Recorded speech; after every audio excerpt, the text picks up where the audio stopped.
Okay, hit it.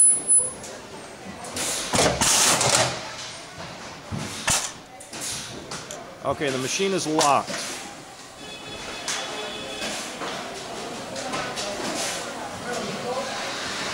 Hit the thumb buttons again, please.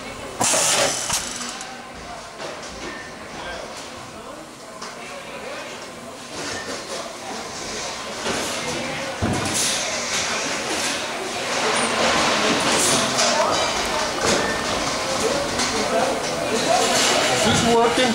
No, it's not.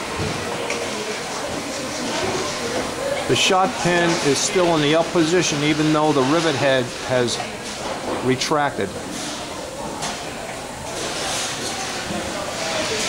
Alright, hit the thumb switches again.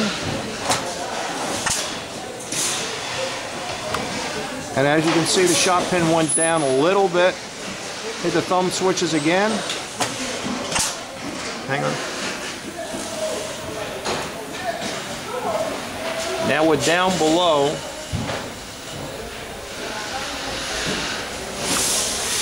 And you can see that in the retract mode, it still hasn't made its way down. Hit the thumb switches again. Hit it again. Hit it again. Hit it again. One more time. Okay, now you can move the carriage back.